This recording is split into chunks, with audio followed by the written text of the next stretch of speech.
औज़ुबिल्लाहि मिनश्शैतानिर्रजीम बिस्मिल्लाहिर्रहमानिर्रहीम। अस्सलामु अलैकुम वरहमतुल्लाहि वबरकातुहू। डियर स्टूडेंट्स, आज के इस लेक्चर में हमने हीप को डिस्कस करना है। तो हीप में हम देखेंगे हीपीफाई। सबसे पहले देखेंगे हीप क्या होता है, हीप को डिटेल से डिस्कस करेंगे। उसके बाद देखेंगे हीपीफाई क्या है, फिर हीप को बिल्ड कैसे किया जाता है और हीप से सॉर्टिंग कैसे की जाती है, हीप सॉर्ट जो है वो क्या होता है। तो डियर स्टूडेंट, सबसे पहले हम हीप की बात करते हैं। A heap is a complete binary tree that conforms to heap order. Heap क्या होता है, एक कंप्लीट बाइनरी ट्री होती है। अब कंप्लीट बाइनरी ट्री जो है ये एग्जांपल में इसको थोड़ा सा मैं एक्सप्लेन करूँगा। सबसे पहले तो बाइनरी ट्री, उसके बाद कंप्लीट बाइनरी ट्री। हीप होने के लिए बाइनरी ट्री होना ज़रूरी है, और बाइनरी ट्री की अगर हम काइंड देखें तो उनमें से कंप्लीट बाइनरी ट्री होना ज़रूरी है। और उसके बाद अगर हीप का ऑर्डर भी कंफर्म है तो हम कह सकते हैं कि ये हमारे पास जो डेटा शो हो रहा है वो एक हीप की फॉर्म में है, हीप है। The heap order property in a min heap for every node X, the key in the parent is smaller than और equal to the key in the X. मतलब हीप में अगर हम मिन हीप की बात करें तो उसमें हर पेरेंट जो है वो स्मॉलर होना चाहिए, हर पेरेंट अपने चाइल्ड से स्मॉलर होना चाहिए। इसी तरह मैक्स हीप में हर पेरेंट अपने चाइल्ड से जो है वो ग्रेटर होना चाहिए। और the parent node has key smaller than और equal to both of the children nodes. अगर पेरेंट नोड की स्मॉलर है या चिल्ड्रन नोड में से किसी एक की इक्वल भी है तो हम उसे मिन हीप कह सकते हैं। इसी तरह मैक्स हीप जो है वो टोटली इसके अपोजिट होगा। अब यहाँ पे देखें, इस पे गौर करें तो ये एक मिन हीप है। कैसे, इसमें अब ये भी क्लियर कर लें, पेरेंट नोड कौन सा होता है, ये इसे हम रूट नोड भी कहते हैं, और ये एट प्रेजेंट यहाँ पे पेरेंट नोड है। अगर हम चाइल्ड नोड की बात करें तो जो इसे बिलोंग करते हैं, ये 21 वाला और 16 वाला, ये दोनों चिल्ड्रंस हैं। ये पेरेंट नोड है, ये चाइल्ड नोड है।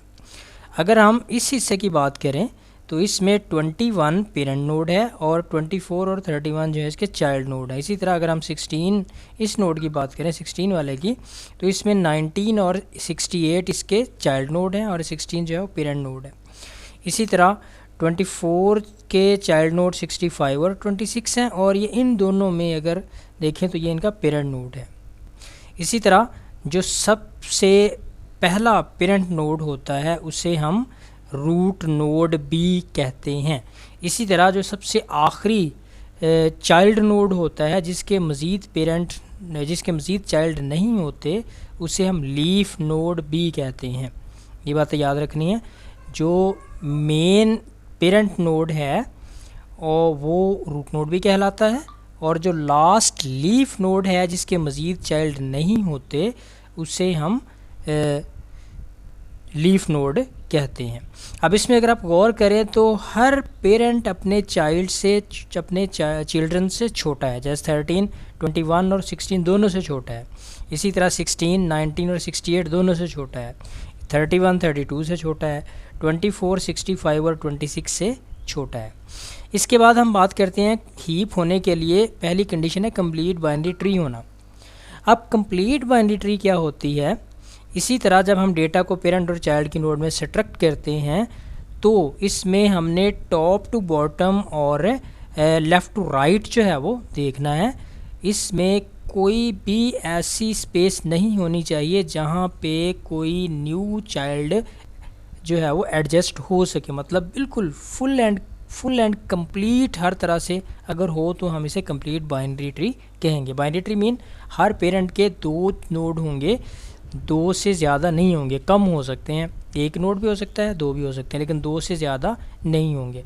कंप्लीट का मतलब है टॉप टू बॉटम अगर हम चलें, ये टॉप है यहाँ से, इसके बाद लेफ़्ट टू राइट चलते जाना है, 13, 21, 16, 24, 31, 19, 68, 65, 26, 32 इस तरतीब से आपने चलना है। तो ऊपर से नीचे आते जा रहे हैं और लेफ़्ट से राइट जाते जा रहे हैं, और इसमें कोई भी स्पेस जो है वो खाली नहीं छोड़नी। अगर कोई स्पेस खाली नहीं है तो हम इसे कंप्लीट, और अगर हर पेरेंट के मैक्सिमम 2 नोड हैं तो बाइनरी ट्री। तो इस तरह ये दोनों कंडीशंस मिला के हमारे पास कंप्लीट बाइनरी ट्री बन जाती है। इसी तरह डियर स्टूडेंट, ये हमारे पास मैक्स हीप की एग्जांपल है। मैक्स हीप में क्या है, हर पेरेंट अपने चिल्ड्रन से बड़ी वैल्यू रखता होगा। तो इसमें देखें 19 ग्रेटर है 12 और 16 दोनों से, इसी तरह 12 बड़ा है 1 और 4 से, 16 बड़ा है 7 से। तो ये एक कंप्लीट बाइनरी ट्री है, और उसके बाद ये हीप के ऑर्डर को भी जो है वो पूरा करती है, लिहाजा ये मैक्स हीप है। इसी तरह डियर स्टूडेंट, अगर हम यहाँ पे चेक करें हीप की प्रॉपर्टीज़, अगर हम यहाँ पे देखें तो या तो मैक्स हीप होनी चाहिए या मिन हीप होनी चाहिए, और अगर दोनों में से कोई भी जो प्रॉपर्टीज़ हैं वो वायलेट हो जाती हैं, मतलब आधी मिन है आधी मैक्स है, तो हम उसे हीप ही नहीं कहेंगे। हीप होने के लिए मिन या मैक्स में से किसी एक कैटेगरी में आना ज़रूरी है। अब यहाँ पे अगर हम देखें 13 जो है वो छोटा है 21 और 19 से, तो इसका मतलब यहाँ पे ये हमारे पास कौन सा हीप बन रहा है, मिन हीप बन रहा है। पेरेंट जो है वो चिल्ड्रन से छोटा है। इसी तरह अगर हम यहाँ पे बात करें तो 21 छोटा होना चाहिए 6 से और 31 से, जबकि 21 6 से छोटा नहीं है। तो इसका मतलब यहाँ पे मिन हीप की जो प्रॉपर्टी है वो वायलेट हो गई, लिहाजा ये मिन हीप नहीं है। इसी तरह यहाँ पे देखें तो 19 छोटा होना चाहिए 16 और 68 से, तो यहाँ भी मिन हीप की जो प्रॉपर्टी है वायलेट हो जाती है। इसी तरह अगर हम यहाँ मैक्स हीप की प्रॉपर्टी देखें तो फिर 19 जो है वो बड़ा होना चाहिए 16 से भी और 68 से भी, दोनों से बड़ा होना चाहिए। इसी तरह 21 इन दोनों से बड़ा होना चाहिए, 31 और 6 से भी बड़ा होना चाहिए, तो फिर मैक्स हीप बन जाता। अब ये ना तो मैक्स हीप बन रहा है ना मिन हीप बन रहा है। अगर ना मैक्स हीप बन रहा हो ना मिन हीप बन रहा हो, दोनों प्रॉपर्टीज़ ही वायलेट हो रही हों, तो हम इसे कहेंगे कि ये हीप है ही नहीं। कंप्लीट बाइनरी ट्री है लेकिन ये हीप नहीं है। तो इसी तरह डियर स्टूडेंट, हीप के लिए अगर हमने कोड लिखना हो तो उसके लिए क्या करेंगे, the root of the tree A1, एक हमारे पास रूट नोड होगा, एंड गिवन इंडेक्स आई, और उसे आई इंडेक्स दे दिया जाएगा of a node. The indices of its parent left child and right child can be computed. इसके लेफ़्ट चाइल्ड और राइट चाइल्ड को अगर आपने कंप्यूट करना है तो उसके लिए हमारे पास ये फार्मूला है। अगर पेरेंट का इंडेक्स आई है तो क्या होगा, रिटर्न करेगा i/2। फ्लोर का मतलब पॉइंट में जो वैल्यू आ रही होंगी पॉइंट के बाद वो इग्नोर कर देनी है। Return floor i/2। फ़र्ज़ करें i हमारे पास 3 है तो 3/2 का आंसर आएगा 1.5। तो हम करेंगे जो इसका लेफ़्ट नोड है वो कौन सा होगा, i जो 1 होगा। इसी तरह राइट नोड की अगर हम बात करेंगे तो उसे हम क्या करेंगे, 2 से मल्टीप्लाई कर देंगे, 2i। अगर i 3 है तो राइट नोड जो है वो कौन सी पोजीशन पे होगा, 6th पोजीशन पे होगा, 6ठी पोजीशन पे होगा।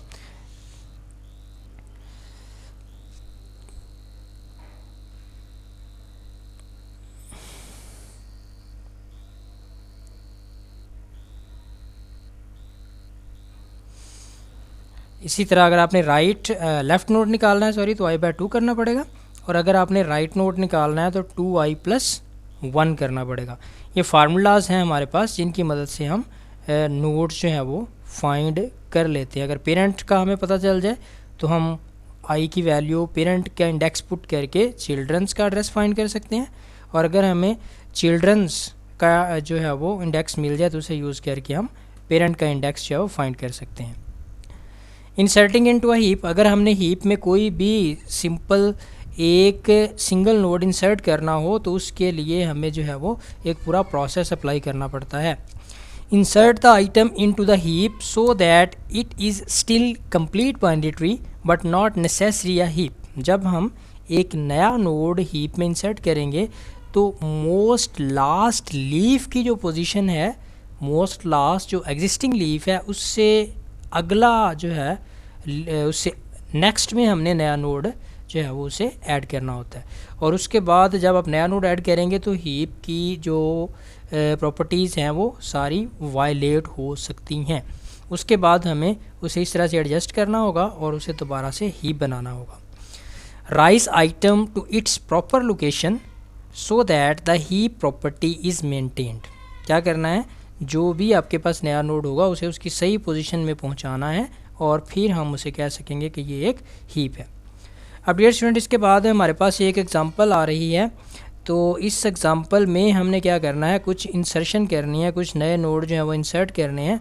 तो इस इंसर्शन को, इस एग्जांपल को हम इंशाल्लाह नेक्स्ट जो सेगमेंट है उसमें डिटेल से डिस्कस करेंगे। तो अभी तक आप लोगों ने जिन चीज़ों का ख्याल रखना है, जिन चीज़ों को याद रखना है, उसमें हीप क्या है, इसी तरह बाइनरी ट्री क्या होता है, कंप्लीट बाइनरी ट्री क्या होता है, इसी तरह मैक्स हीप क्या होता है, मिन हीप क्या होता है, और नॉट अ हीप कौन सी होती है, कौन सी ऐसी कंडीशन है जिससे चेक करके हम पता कर सकते हैं कि ये हीप है या हीप ही नहीं है। उसके बाद हमने नेक्स्ट सेगमेंट में डिस्कस करना है कि एक हीप हमारे पास कंप्लीट बनी हुई है, एक और नया नोड हमने उसमें इंसर्ट करना है। तो जब नया नोड हम उसमें इंसर्ट करेंगे तो उसका तरीकाकार क्या होगा और उसे उसकी सही पोजीशन पे किस तरह से ले जाया जाएगा। तो इसके साथ ही आज के लेक्चर का ये पहला सेगमेंट जो है ख़त्म करते हैं। तो नेक्स्ट लेक्चर में इंशाल्लाह दूसरा सेगमेंट इसका डिस्कस करेंगे। तब तक के लिए अल्लाह हाफिज़।